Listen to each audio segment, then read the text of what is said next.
Shri N Sreekumar, വലിയ വിമർശനമാണ് youth കോൺഗ്രസിനുള്ളിൽ കേൾക്കുന്നത്. ഇത് എവിടെ നിന്നാണ്, ആധികാരികത എന്താണെന്നൊന്നും ചോദിച്ചിട്ട് കാര്യമില്ല. കാരണം അവർ പറയുന്നതിൽ ഒരു വസ്തുതയുള്ളത്, 83 ലക്ഷം രൂപ പിരിച്ച് വയനാട് ദുരന്തത്തിൽ വീട് പണിയാനായി ഒരു വീട് പോലും പണിത് നൽകിയില്ല. വലിയ വിമർശനമാണ് കോൺഗ്രസിനുള്ളിൽ യുവത നടത്തുന്നത്. അല്ല, ഇങ്ങനത്തെ ഒരു വിമർശനമൊന്നും സത്യത്തില് ആരുടെയും ശ്രദ്ധയപ്പെട്ടിട്ടില്ല. ഇപ്പൊ നിങ്ങൾ ആധികാരികമായിട്ട് ചോദിക്കാൻ പാടില്ലെന്ന് പറഞ്ഞിട്ട് പിന്നെ ഞാനത് ചോദിക്കുന്നുമില്ല.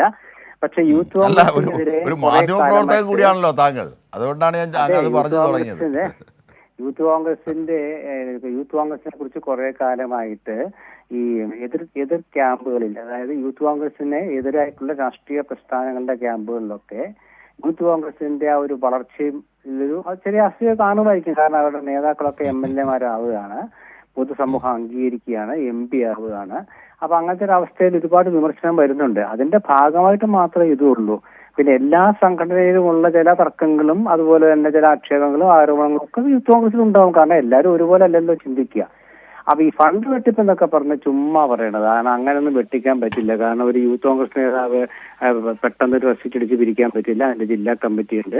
ആ അപ്പൊ പിരിച്ച ഫണ്ടിന്റെ കണക്ക് ചോദിക്കാന്നുള്ള ജനാധിപത്യ ഒരു സമൂഹത്തിൽ ആവശ്യമാണല്ലോ. ആര് പിരിച്ചാലും ഫണ്ട് ചോദിക്കും. അതെല്ലാ പാർട്ടിയിലും ഉണ്ട്. എത്ര രൂപ കിട്ടി, എത്ര രൂപ പിരിഞ്ഞു, എത്ര ചെലവാക്കി എന്നുള്ളതൊക്കെ.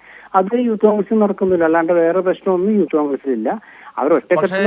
ഇതുപോലെ തന്നെ പിരിച്ചതാണ് DYFI. അവർ പറഞ്ഞതിൽ നിന്ന് അപ്പുറത്തേക്ക് വാഗ്ദാനം പാലിക്കുകയും അത് സർക്കാരിന് കൈമാറുകയും ചെയ്തു. അത് പരസ്യമായി ഒരു വേദിയിൽ തന്നെയാണ് അവർ കൈമാറിയത്. അത് ലഭിച്ചതായി സർക്കാർ സ്ഥിരീകരിക്കുകയും ചെയ്തു, മുഖ്യമന്ത്രി സ്ഥിരീകരിക്കുകയും ചെയ്തു. പക്ഷേ യൂത്ത് കോൺഗ്രസിന്റെ കാര്യം അങ്ങനെ അല്ല. ശ്രീകുമാർ സാർ, അയ്യോ, ഈ DYFI-യുമായിട്ട് ബന്ധപ്പെട്ട എത്രയോ വിഷയങ്ങൾ, ഇപ്പൊ തൃശ്ശൂർ തന്നെ അവരുടെ കെട്ടിടപണിയുമായി ബന്ധപ്പെട്ട തർക്കം. ഞാൻ പറഞ്ഞത് അതാണ്. അല്ല, ഞാൻ പറഞ്ഞതല്ലേ, എല്ലാ പാർട്ടികളിലും തർക്കമുണ്ട്. പിന്നെ നിങ്ങൾ യൂത്ത് കോൺഗ്രസിൽ ഇങ്ങനെ തർക്കം ഉണ്ടെന്ന് പറയുന്നതിൽ വിരോധമൊന്നുമില്ല. അതാണ് നിങ്ങളുടെ രാഷ്ട്രീയമാണ്. പക്ഷേ ഈ നിങ്ങൾ ആക്ഷേപിക്കുന്ന പോലെ ഫണ്ട് മുക്കുക, ഫണ്ട് തട്ടിക്കുക, അതൊന്നും യൂത്ത് കോൺഗ്രസ് ഉണ്ടായിട്ടില്ല. ഇനിയും എല്ലാവരും സത്യസന്ധരാണ്, ഏതെങ്കിലും പ്രാദേശിക ഘടകങ്ങളിൽ എന്തെങ്കിലുമൊക്കെ ഉണ്ടായിട്ടുണ്ടെങ്കിൽ അതൊന്നും നമുക്കറിയില്ല. കാരണം എല്ലാം നമ്മൾ അന്വേഷിച്ച് കിട്ടാറുമില്ല. അതൊക്കെ ചിലപ്പോൾ സംഭവിച്ചു കാണില്ലെന്നൊന്നും ഞാൻ പറയുന്നില്ല. പക്ഷെ യൂത്ത് കോൺഗ്രസ് അതൊരു മൊത്തമായിട്ട് എടുക്കുകയാണെങ്കിൽ വളരെ നല്ലൊരു അച്ചടക്കമുള്ള പ്രസ്ഥാനം എന്ന് മാത്രമല്ല, അവരെ ഇന്ന് സമൂഹത്തിൽ അംഗീകരിക്കപ്പെട്ടിരിക്കുന്നത് മുൻ യൂത്ത് കോൺഗ്രസ് പ്രസിഡന്റ് ഷാഫി പറമ്പിൽ, അദ്ദേഹം MP ആയി, ഇപ്പോഴത്തെ ആൾ MLA ആയി. ഇതൊക്കെ ജനങ്ങൾ ഞാൻ പറയുന്നത് ഏതാണ്ട് 100 വീടുകളിലധികം അവർ DYFI പിരിച്ചു നൽകുന്നു. പക്ഷേ അതേ കണക്ക് പിരിച്ചതാണ് യൂത്ത് കോൺഗ്രസും. അവർ 83 ലക്ഷം പിരിച്ചു എന്ന് പറയുന്നു. പക്ഷെ അതെവിടെ, അതെങ്ങനെ കൈമാറി, ഇത് വീട് വെക്കാനായി നൽകിയോ? ഇതിനൊരു വ്യവസ്ഥയും വെള്ളിയാഴ്ചയല്ലേ ശ്രീകുമാർ സാർ? ഇതാണ് യൂത്ത് കോൺഗ്രസിനുള്ളിൽ വലിയ സംസ്ഥാന ക്യാമ്പിൽ വലിയ വിമർശനത്തിനിടയാക്കിയത്.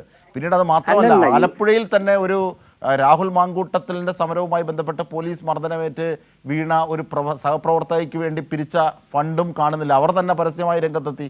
അപ്പോൾ ഇങ്ങനെയൊക്കെയുള്ളൊരു വിഷയമുണ്ട്. അതാണ് ഞാൻ ചൂണ്ടിക്കാണിച്ചത്. രാഷ്ട്രീയം പറഞ്ഞതോ തർക്കിച്ചതോ അല്ല. എല്ലാത്തിലും എല്ലാ പ്രശ്നങ്ങളും ഒക്കെ ഉണ്ടാകാം. പക്ഷേ ഇത് സ്പെസിഫിക് ആയുള്ളൊരു പ്രശ്നമാണ്. അതെ, യൂത്ത് കോൺഗ്രസ് വയനാട് ഒരു ജീപ്പ് വാങ്ങിച്ചു കൊടുത്ത കഥ നിങ്ങൾക്ക് അറിയാമല്ലോ.